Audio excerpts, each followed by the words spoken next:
Hey guys, welcome back to my channel. So I realize I haven't done a lot of AutoPilot tests recently. A lot of people have been posting these videos, but they have the full self-driving package. So I do not have full self-driving. I just have the basic AutoPilot that I purchased for $2,000 when it was on sale at the time. So I have software version 2020.4.1. and I'm on 2.5, not 3.0, because my car was manufactured in December of 2018. So hardware 2.5 with no full self-driving. So what do you get if you don't want to spend the whopping $7,000 on full self-driving? So I personally think at the moment is not worth it. I know Elon is talking about releasing a full self-driving on highways and cities here in the near future, and then of course they're probably going to up the price $8,000, $9,000, $10,000, whatever it may be. Because I'm so close to work, as you watch my other videos, I drive about 10 miles one way to work. Watch out, this post office truck. I don't think it's worth the $7,000 at the moment. It's very tempting. I don't have, again, hardware 3.0, so I'm not going to see the visualizations of the traffic lights. I'm not going to see stop signs on the screen here. I do, however, see cars driving past, and I see the road lines. And again, I have the AutoPilot here. So I'm just going to put it into AutoPilot, keeping the speed limit here about 40 miles per hour. Just go through the scroll wheel like so. And we're gonna do some winding road tests here. And again, I have to stay alert because this car is not gonna stop for stop signs. It's not gonna stop for stoplights.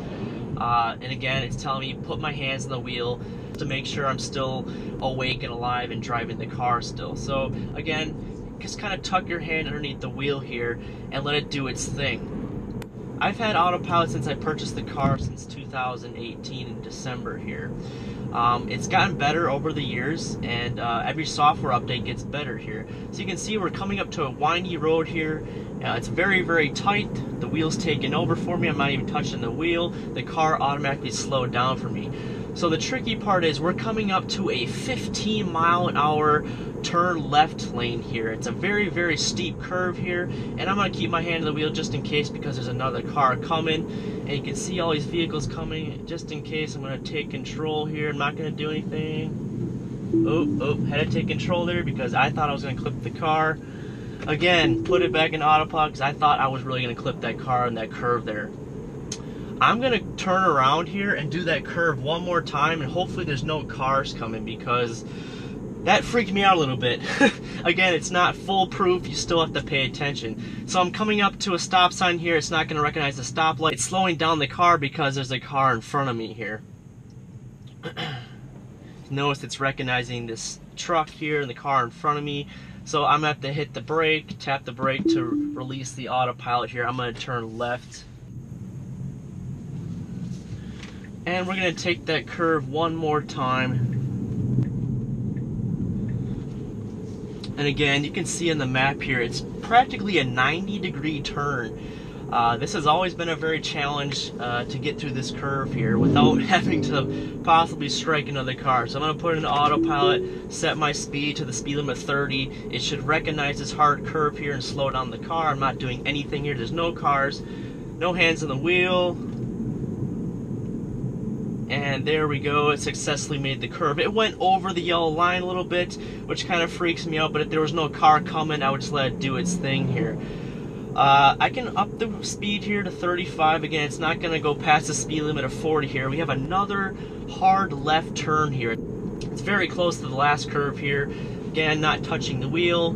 It's making the curve successfully. It's telling me to add slight force to the wheel to make sure I'm still alert and driving the vehicle. I'm gonna go back over this bridge here. So as you can see, it still needs a little bit of work. I personally like the AutoPilot when I'm taking the car down to the beach for a long road trip. It works so wonderful on highways. Again, I don't have full self-driving, so I can't just tap the left turn signal and the car will not turn into the other lane for me. I have to actually disable the AutoPilot and then manually turn into another lane to bypass a slower car here. So I'm going to speed up the limit here to 45. It's telling me right here speed limit's 45 miles per hour because I have a car in my butt. And then you'll see here we're going to be coming up to another stop sign. So again, I have to take control of the vehicle because it will just blow through that stop line. So I'm just going to turn it off right now. Just tap the brake.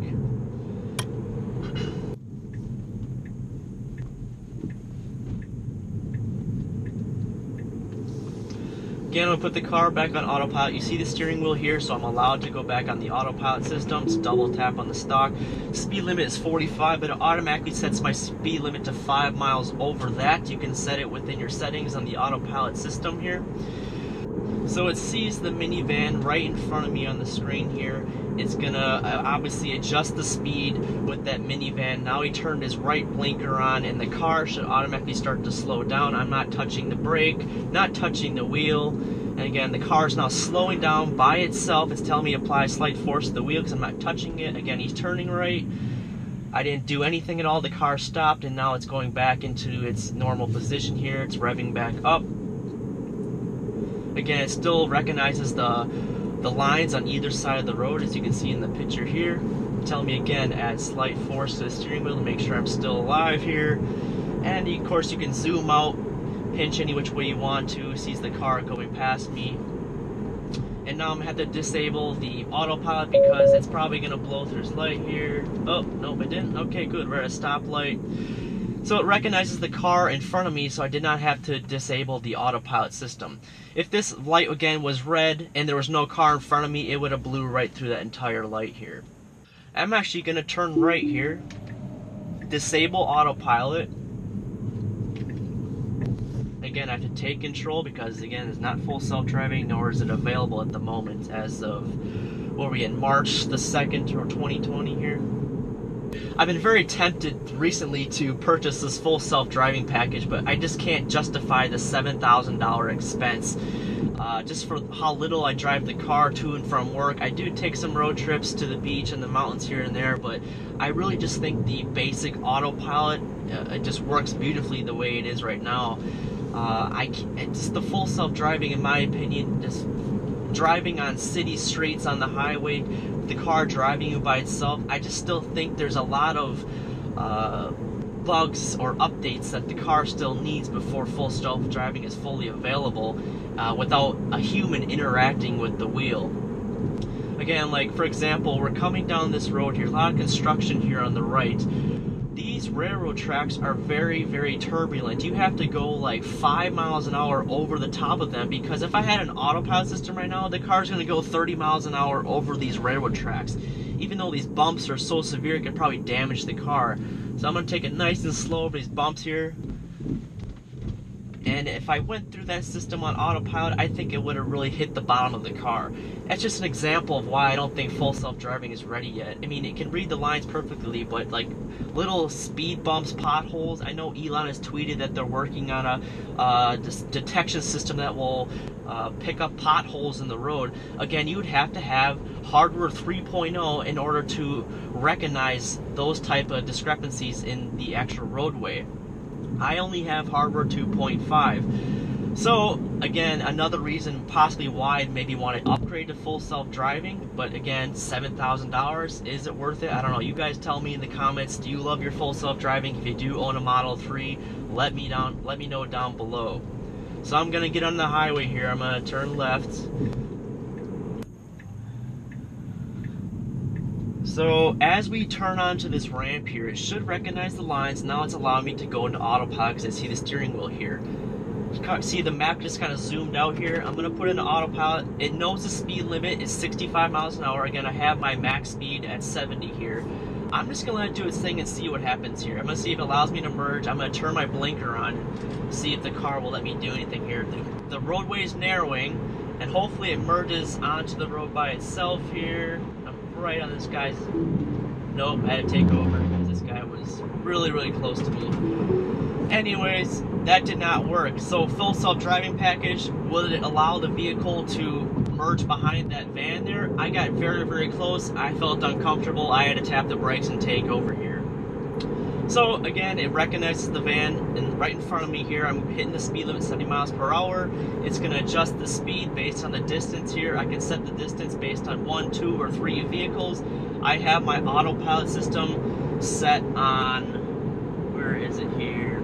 Cruise follow distance is 1 vehicle. I think 1 is plenty for me. If you want to do a distance of 3, that works for you as well. And notice how it's recognizing all the cars around me. It knows its highway is a 3-lane, and this lane to the right to me just merged into nothing, so it went into 2 lanes here. Again, I can zoom out here. It's going to see the cars behind me moving around. Here's the van on the left going right past me. And you notice I'm only going 60 miles an hour in a 70. That's because the van in front of me is only going like 60, 64 miles an hour here. So it's keeping that 1 car distance away from me, automatically steering for me in its lane. You notice I haven't touched the wheel in a while, and it's going to automatically adjust its speed and slow down if it needs to. Again, I have to give it feedback to make sure I'm still alert and aware. I'm just going to give a tug at the steering wheel to disable that warning. I need to get in the right lane though, however. If I put the blinker on, the car is not going to automatically turn to its right lane because I do not have full self-driving. I'm going to put my blinker on and manually turn into the right lane. I again had to take over.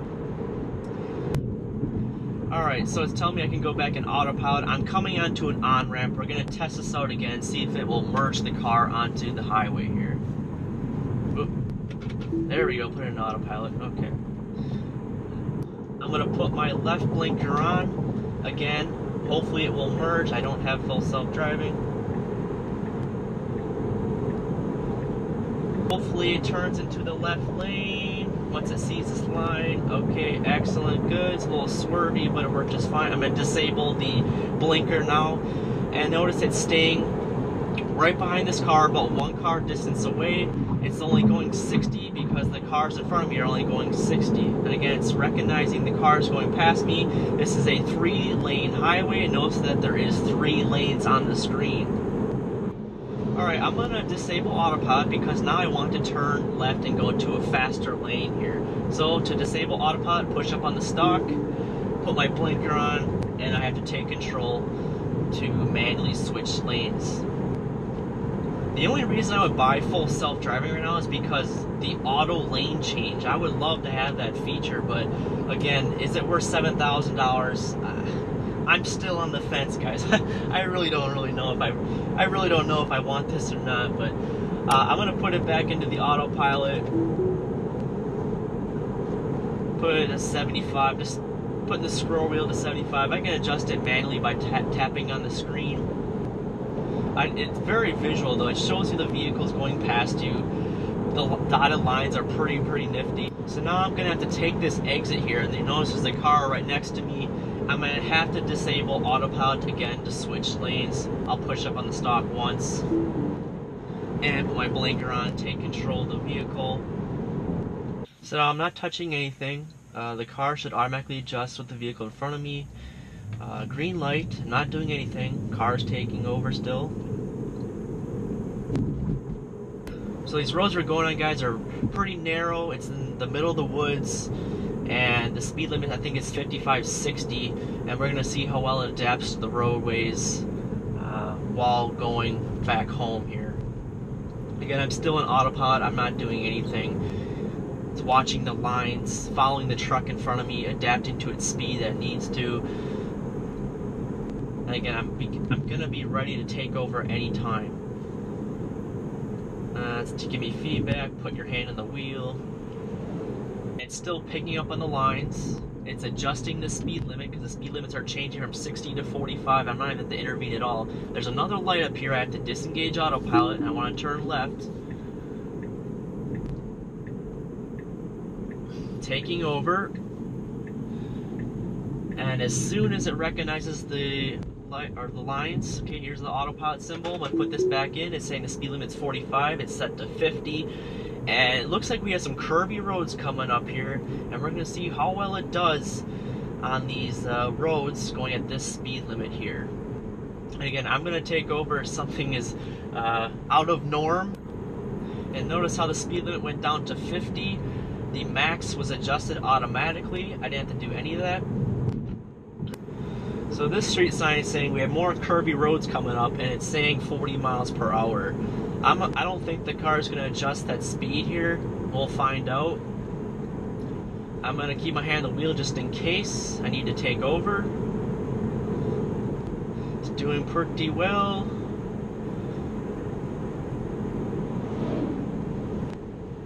It's looking at the traffic here on the left, sees the lines. Is it going to adjust for this curve here? Nope, still stays at 50 miles per hour. So I think it's taking the curve a little too hard. I would probably take it at 45. Here's another curve coming up. And see how it's slowed down for this one. It's slowing down because it's quite a steep curve. We got another hard curve on the right here coming up. And look at this. I'm at the... Oops. There's a white car in front of me. Automatically adjusted and slowed down. I did not have to intervene. There was a little bit of a delay. I think I would have slapped on the brakes on that one, but just for you guys, I'm just risking it all to see how this autopilot system would work. It notices the car in front of me. It's only going to go 45. It's keeping that one car distance. Again, we got a hard left turn coming up. I'm going to apply some pressure to the wheel. Still adjusting for the curve.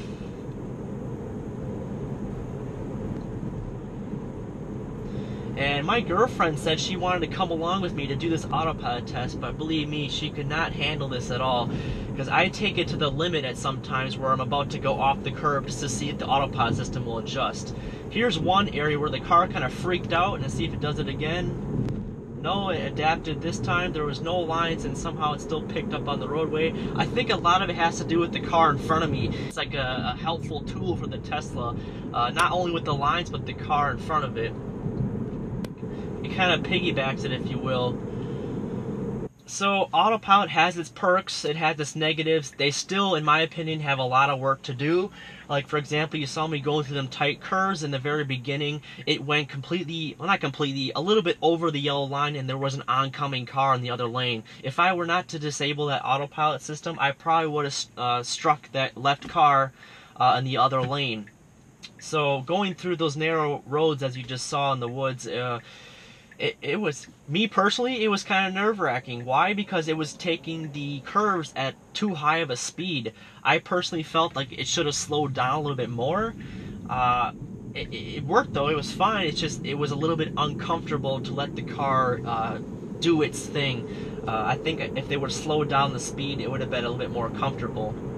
And there are some points, I'm going to put it back into autopilot, there are some points where it takes like the car up to the last second to brake for a vehicle at a stoplight. So right now we're going 55 miles an hour and a 50. If there was a car at the stoplight here, it would take the Tesla about, geez, like I would say 30 feet away from that stopped vehicle for the car to start slowing down. I can see the car in front of me well over 100 feet out, and I would immediately start to slow down the car. It just seems like it's delayed on how it wants to brake the vehicle at certain times. Like, it needs to slow the vehicle down sooner rather than later.